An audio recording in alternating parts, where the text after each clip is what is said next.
करायचं. तसं आता मी 12वीच्या मुलांना एमपीएससी यूपीएससी ला काय फाउंडेशन लागतं ती त्याला सुरुवात कुठून करावं लागतं की ते मुलांना माहिती नसते. क्लासेस लावतात आणि झालं. आई वडिलांचा आणि स्वतःचा वेळ वाया घालून त्यांचे पैसे वाया घालून काही अर्थ नसतो. पण त्यांना काय गरज आहे या सर्व गोष्टी मी इथे मुक्त एज्युकेशन हब म्हणून सांगणार. आणि या बाल्यावस्थेतूनच आपण कसं सुरुवात करायला पाहिजे मुलांना घडवण्यामध्ये ते गोष्ट आपण इथे आता आणत आहे. तर मला तुमचा पण प्रोत्साहन आणि विश्वास लागेल. पॅरेंट्सचा गावातल्या लोकांचा पण फार विश्वास पाहिजे.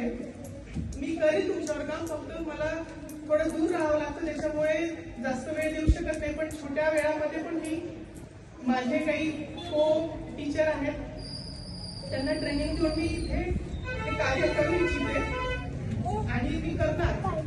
फक्त मला या गावाचा काहीतरी समोर जाऊन नाव राहिलं पाहिजे. आपल्या गावातून मोठे मोठे ऑफिसर घडले पाहिजे याचा आनंद होईल म्हणून मी इथे थोडंफार तुम्हाला छोट्या छोट्या गोष्टीतूनच समोर कसं काय जायचं, मुलांना स्किल कसे डेव्हलपमेंट करायचे, पॅरेंट्सनी काय करायला पाहिजे, मुलांनी काय करायला पाहिजे या गोष्टीतूनच सांगणार आहे. आता जसं चित्रकला स्पर्धा घेतली तर एलिमेंटरी आणि इंटरमिडिएट मध्ये 3,500 2,500 असे पण पारितोषिक असतात. आपल्या इथल्या मुलांना खूप क्वचित मुलांना बी ग्रेड आली तर येतं, सी ग्रेड जास्त येतं. मग कुठे काय असतं सगळ्यांना वाटतं चित्रकला छान आहे पण यामध्ये काय लागतं, स्किल काय आहे. तर ते ए ग्रेड येण्यासाठी त्यांना स्कॉलरशिप मिळण्यासाठी काय करावं लागतं, मॅथ मध्ये अबॅकस मध्ये काय फरक आहे, वैदिक मॅथ मध्ये काय फरक आहे. फक्त एक जिकडे झाला तिकडे जायचं असं नसतं. म्हणून स्वतः काय आपल्या मुलांमध्ये काय स्किल आहे की कंपॅरिझन करू नका. फक्त याचा मुलगा इथे गेला त्याचा मुलगा तिथे गेला तर माझाही मुलगा तिथेच गेला पाहिजे असं काही नसतं. प्रत्येक फील्ड काहीतरी देतं. ड्रॉइंग सारख्या विषयामध्ये पण खूप सारा फील्ड अशा इथे प्रस्थापित आहे. सरकार शासनाने लावून दिले आहे तुम्हाला पण आपल्याला माहिती नाहीये. त्या माहिती घ्या. CCRT ही एक एक्झाम असते ड्रॉइंगच्या मुलांसाठी, 5वीच्या मुलांसाठी की ती स्कॉलरशिप तुम्हाला 18 वर्षापर्यंत देतो. त्याच्यानंतर परत फिलॉसॉफी असते.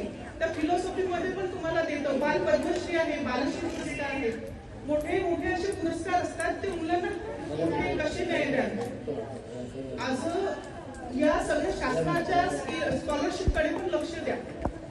फक्त या माध्यमातूनच मी तुम्हाला काही ना काही गायडन्स आणि स्किल देईल. फक्त तुमचा विश्वास राहू द्या आणि तुमची साथ राहू द्या. आणि पियुष दादांची, निखिल दादाची, ताईची शिक्षण सभापती म्हणून तुमची पण साथ नाही. प्रतीकी दादा थोडं साथ द्या. आणि खूप खूप धन्यवाद. सगळ्यांचे आभार. इथे आपला कार्यक्रम संपवू. आणि ज्या मुलांना काही गिफ्ट किंवा नंबर आलेले नाहीये त्यांनी नाराज होऊ नका. तुमच्यासाठी गिफ्ट आहे.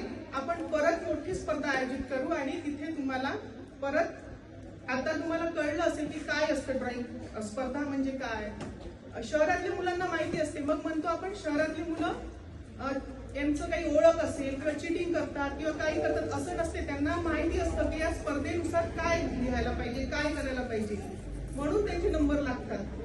आपल्या गावातल्या मुलांना ते माहिती नसतं की आता काय करायला पाहिजे. सब्जेक्टचे जसं विषय दिला, पेपर दिला, मुलांना माहितच नाही की ते काय काढायला पाहिजे. म्हणून त्यांना माहिती असतं. म्हणून तो डिफरन्स असतो. म्हणून मग शहरातली मुलं समोर जातात, आम्ही गावातले तर असं भेदभाव असतो का? नाही. कारण तुम्ही ते स्किल जर आणाल तर तुम्ही त्यांच्या कॉम्पिटिशनला धावाल, नाहीतर बिलकुल होणार नाही तसं.